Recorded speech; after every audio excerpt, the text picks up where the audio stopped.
Neste vídeo, vou mostrar como a gente faz para escrever funções em C. Para começar, eu queria mostrar como que a gente declara uma função. Uma função, ela começa com um tipo de retorno. Em Assembly, a gente podia usar convenções que podiam retornar vários valores, não apenas um. Bastava entrar em acordo, entre o usuário e o desenvolvedor da função para saber quais eram esses retornos. Em C, eu não tenho essa capacidade. C só permite retornar um valor. E o tipo de retorno a gente escreve aqui. Depois vem o nome da função e em seguida, entre parênteses, todas as entradas ou os parâmetros de entrada dessa função. Cada entrada, então, é acompanhado do seu tipo de dado, o tamanho e a representação que esse dado assume no microcontrolador. Vamos a um exemplo. Por exemplo, a função multi, que multiplica dois elementos de 16 bits para resultar num elemento de 32.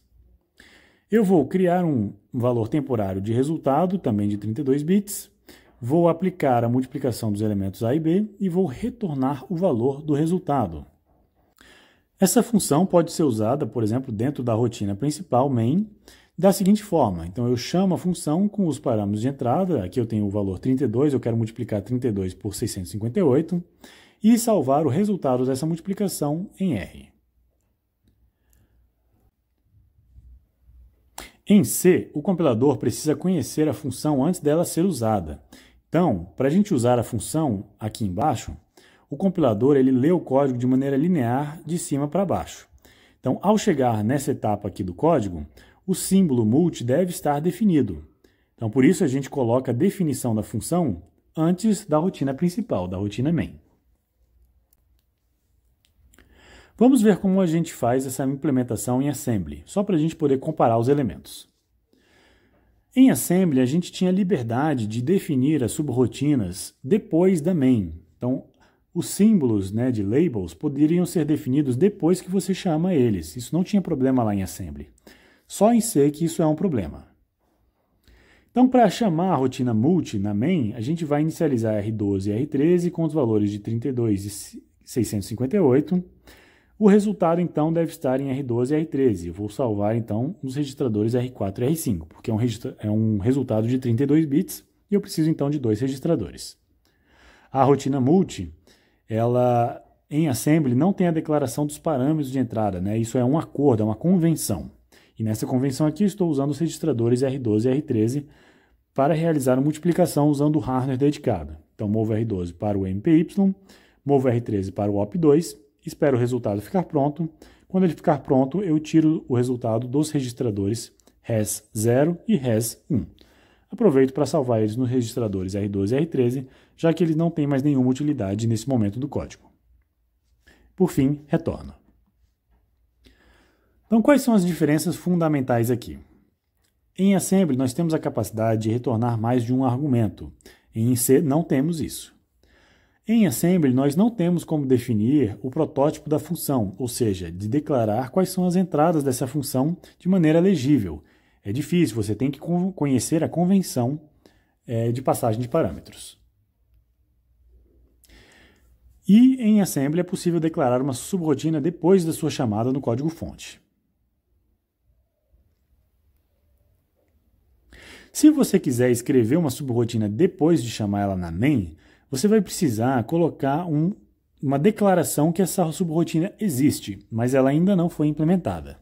Então, como o compilador lê o código de cima para baixo, eu vou precisar de uma declaração nesse ponto do código aqui para indicar para o compilador, olha, eu tenho o símbolo multi, eu vou definir ele mais tarde, mas por enquanto confie em mim que ele existe. Essa declaração chama-se protótipo de função. Se eu escrever o código dessa forma, do jeito que está aqui, isso gera um erro de compilação. Por quê? Porque o símbolo multi, nessa parte do código aqui, ainda não foi definida. Para resolver isso, declaramos o protótipo da função antes de utilizá-la, e então podemos defini-la depois ou talvez em outro arquivo. O protótipo da função nada mais é do que a primeira linha da função seguida de ponto e vírgula. Então, olha o ponto e vírgula aqui no final. Isso indica para o compilador, olha, compilador, eu tenho uma função multi, confia em mim que eu vou defini-la mais tarde. E aí ele não reclama e consegue usar a função multi. Se a gente quiser definir em outro arquivo, a gente vai ter que separar a declaração do protótipo num arquivo chamado arquivo de cabeçalho, com terminação .h. E a declaração da função vai num arquivo corpo, né, um arquivo terminado com a extensão .c. Para usar essas funções que agora estão dentro desses arquivos, eu preciso incluir a funcionalidade desses arquivos dentro do meu código, usando a diretiva de compilação cerquilha include. Arquivos declarados com o símbolo maior e menor são buscados nas pastas de bibliotecas padrão. Você pode adicionar um caminho adicional usando a opção "-i" em maiúsculo de include do compilador. Mas você também pode declarar arquivos com aspas duplas. Arquivos declarados com aspas duplas são buscados na pasta de projeto. Vamos ver aqui alguns exemplos de organização desses diferentes arquivos de biblioteca. Imagina que eu queira, então, usar a minha pasta de projeto de maneira organizada e eu vou colocar aqui o meu arquivo main.c na raiz e vou colocar os arquivos da minha biblioteca dentro de uma pasta chamada libs. Eu vou ter o arquivo math.h e math.c para colocar todas as funções de matemática, de operações matemáticas que eu quiser. Nesse formato, eu vou incluir a biblioteca math.h usando aspas duplas e usando o caminho completo libs/math.h. Isso indica que a raiz do include é a pasta de projeto. Uma outra organização possível é a organização na pasta de projeto, botando todos os arquivos fontes numa pasta src e os arquivos cabeçalho numa pasta include, inc. Para, então, colocar o arquivo math.h dentro da minha main, eu preciso, então, incluir o inc/math.h, mesmo se o meu arquivo main.c estiver dentro do source, tá? Isso é porque o compilador é executado a partir da pasta de projeto, dentro do ambiente Eclipse. Então, você vai na pasta de projeto, compila todos os elementos, e aí você tem que incluir, então, o inc/math.h, já que a raiz, usando aspas duplas, é a pasta de projeto.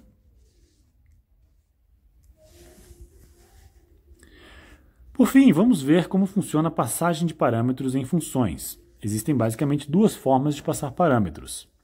Eu posso ter uma função e declarar os parâmetros de entrada de uma forma tradicional, e essa forma tradicional é chamada de passagem de parâmetros por valor.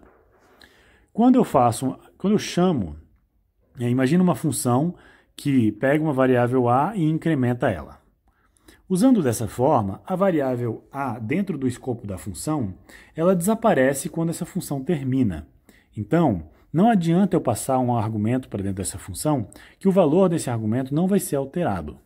Então, no exemplo aqui embaixo, se eu inicializo a variável a com 5 e chamo a função com a variável a igual a 5, depois que essa função foi executada, a variável continua valendo 5 após a execução da função. Isso porque a variável a não foi passada como argumento, apenas o valor dela foi copiado para dentro da função. Nesse caso, uma cópia do valor da variável a é passada para a função. A variável em si não se altera. Uma outra forma de passar parâmetros é através da referência de uma variável.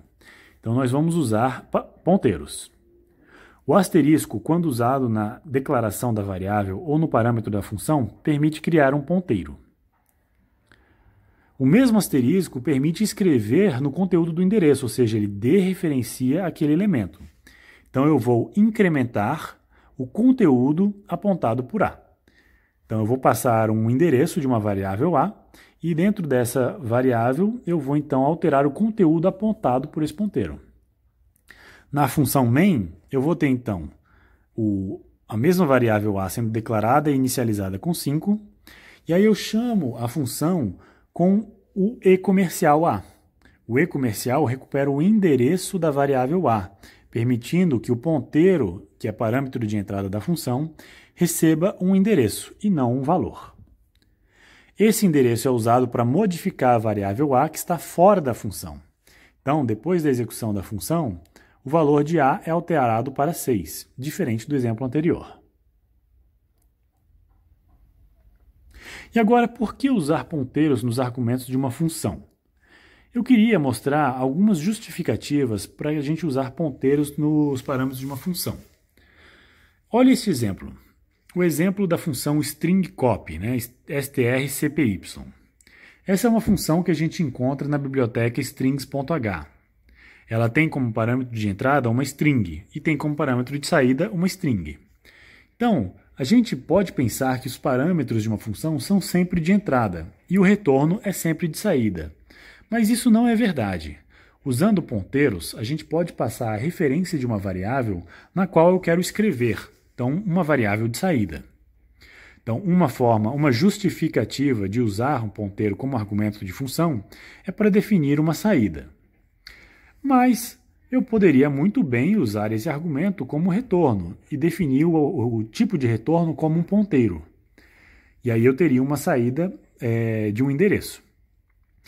Mas, como o retorno é limitado a um elemento apenas, eu não posso definir múltiplas saídas.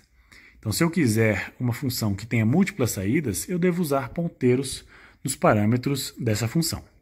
Uma outra razão de usar ponteiros nos argumentos de uma função é para usar o retorno como um indicador se a função foi executada corretamente. O retorno 0 geralmente significa sucesso. Então, se você retorna 0, é porque a sua função teve sucesso, ela foi executada com sucesso. Valores diferentes de 0 significam erros de várias origens.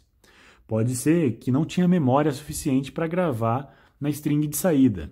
Pode ser que a string de entrada estava mal formada. Então, você tem a opção de retornar ao seu usuário uma indicação de onde é que aconteceu o erro dentro da função, para o usuário poder reagir em cima desse erro. Um outro exemplo aqui é para estruturas de dados grandes. Quando você quer passar um parâmetro grande para dentro de uma função, o uso do ponteiro permite simplificar um pouco a transferência de dados. Então, neste exemplo, eu estou declarando uma estrutura de aluno com um ponteiro para o nome, uma string, uma matrícula de 32 bits, uma idade de 16 bits. Então, só aqui eu já tenho 7 bytes, né? E posso botar muitos outros campos aqui dentro da estrutura. Na função cadastra, né, que eu vou cadastrar um aluno, ao invés de passar o aluno, né, uma estrutura por valor, eu vou usar o asterisco para passar um ponteiro, que é a referência desse aluno. Então, ao invés de copiar esses 7 bytes ou mais, eu copio apenas 2 bytes, que são os bytes do endereço dessa estrutura de dados. Então, a chamada da função fica mais rápida e mais eficiente. E aí você usa o retorno para indicar se a operação foi bem sucedida ou não. Então, o uso do ponteiro no parâmetro de entrada alivia a transferência de dados para quando a gente chama a função.